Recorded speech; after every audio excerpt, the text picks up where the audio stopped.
I know that's a question everybody has. He was much better today, and he's back in line with his normal work week with Micah. So there you go. Thought that was the best I've ever seen Mendes. Life of the fastball. And when you see a guy out there that looks like he's in such control of things and can go get a little bit more velocity, a little more stuff when he feels like he needs it, I felt like that was a factor today, especially with the fastball. Changeup, good, used a lot, and it's got such unique properties. It's almost like a screwball, and he had that going today. I thought his slider was good. Curveball was okay. Tough to run on him, athletic, total control of the game. I think he punched out the side in the second. He may have done it more than once. I just kind of felt like in that second inning when he did it, it really was exceptional. Faurot, really nice day at the plate. Miles Bailey, nice day at the plate. Up and down the lineup. Carns, you see that. I didn't think that ball had a chance to go out when he hit it, and it just, that's the gift of the strength and just the barrel control he has when he's on it. Fisher, the ball the other way. I thought the two defensive plays Max made in center field were really top-notch, and the ball gauge ran down. When that ball's hit, kind of like the ball in the first inning yesterday, you just don't think that ball's going to be caught. And for him to close on that ball into the corner and catch it in the corner and maintain his balance and his poise in that little part of the stadium, pretty special. And he had some good at-bats too. Other than the seventh inning, I thought that was one of our better games. But the seventh inning is part of the game. They do include that, and it was horrid. There's more in the tank for the guys that threw there. We know Ben, the stuff, everybody sees it. We just have to somehow condense that where he feels like at times he's throwing and not pitching. And it doesn't mean we're trying to baby it or aim, but it's got to be a little bit more contained. And Holtzy will get there. He's going to factor in. We wouldn't have had the season we had last year without him. And I just feel for him not rolling out there and feeling 100% about what he's doing. I thought Prescott was fine. I thought Kinnear was okay. And I thought Lout threw some of the better secondary pitches he's seen. Micah has been working so hard on trying to figure out what secondary pitches actually work. And we talked about it today. We've tried essentially everything. And those curveballs, they were good.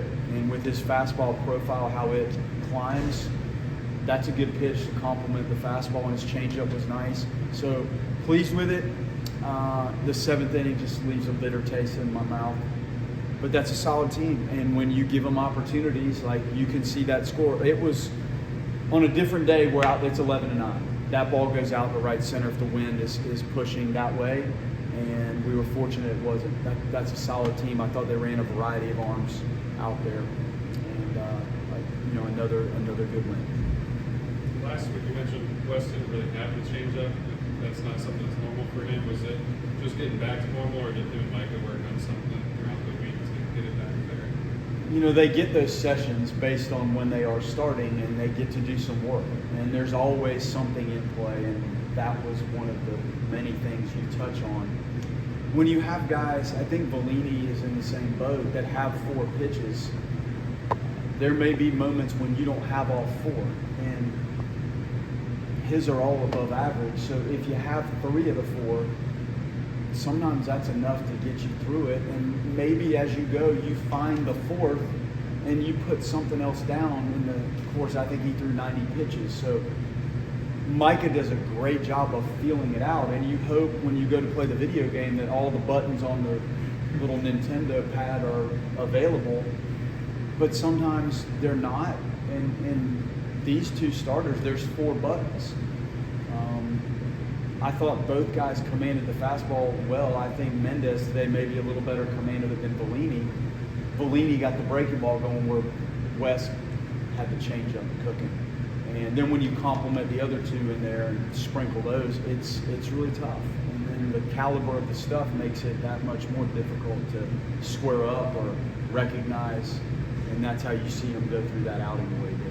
Moving Drew and Hunter down, is that maybe just taking pressure off of them that comes with maybe the middle of the lineup, and how nice was it seeing them respond to that? And I guess on the other side, Miles coming up in the lineup and having the day he did with 4 hits.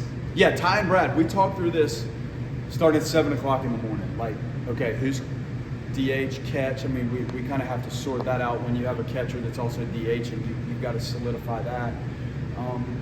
And then you just try to feel out what might be the right thing to do. And that was their strong suggestion. And I tell them, guys, like, sell me on what you're thinking. And sometimes I have a really good plan of attack, and sometimes I lean on those two guys. They work so closely with the hitters and manage it, and sometimes they detect things that they want to try. And that was a great maneuver.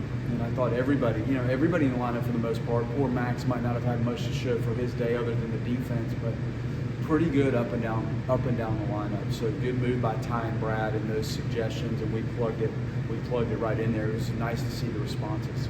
You mentioned the outfield defense. Is that kind of what you mean when you talk about having 3 center fielders playing in the outfield? You got it. Like, you just gobble up outs, and some of those are extra base hit type outs, and you're seeing it. Like, it's all over the place. And DeLamalure is a center fielder. He could play center field, and Chase could do it, and Bladen Plain would be the one that nobody in here has really seen yet, and he's more your corner guy. But when you run that group out there, think about the outs and the game-changing moments the outfield defense has had. The infield defense today, it's funny how there's days we talk about infield defense. Today, McCulley fielded the one chopper and probably should have just tried to turn it. I think Lodis had a ball in the first inning of the game. This was decided by outfield defense and the guys on the mound. And there are days there may be stuff happening in the infield that requires them to be on point, like hitter after hitter. Today it was decided with the outfield stuff and on the mound, and there wasn't a lot going on in the infield. But when you have athletes out there that have center field traits, it changes things in every spot in the field and in every part of the game, and for your pitching staff. It just shrinks the game and the pitch count. It's a real plus. Nothing against, I guess, the teams you faced so far, but with how all 3 of your starters have looked through the first 4 weeks, I guess, how excited are you to see them maybe ramp up next week, starting with ACC play? Yeah, it's going to be challenging, and these are quality teams that have been in here. I think looking at how our guys pitched against our own team, I still include what I see there into the equation on top of what I see in the actual season. So every one of the guys, Jamie has things he needs to do better. Valini has things he needs to do better, and so does Wes. But you feel like it gives you a chance to go out and have a competitive shot to win games. The bullpen guys, we need to be more consistent. And each one of the guys that we have seen have been really dynamic, and then each one of the guys have had moments where you scratch your head a little bit as to why it's not a little bit more crisp and consistent. Every one of them. So that's a concern. And the starting pitchers, if you brought every guy in here, they could tell you the things they need to work on. And I think that's sometimes as important as maybe the result, so that when they do their side work and they go down there, and whether it's bullpen, flat ground, they know exactly what they need to work on. They're not hanging their hat on whether it went really well or whether it didn't go well. They know their craft, and they know there's things they need to push for. How does that, for the starting pitchers, how does that kind of schedule change with like that extra day that they have? Well, I mean, an extra day is nice. If you start pulling guys forward, then you got to make sure you stay ahead of when they throw their bullpen. So an extra day is helpful. Like if you're pulling guys back, like these Thursday games, quite frankly, become tricky because you're trying to back their bullpen sessions up, and if they had a heavy workload pitch count wise in their start, and then you're trying to slide the bullpen up and slide the start up, it becomes dicey. The extra day is almost a luxury. That's okay. All good?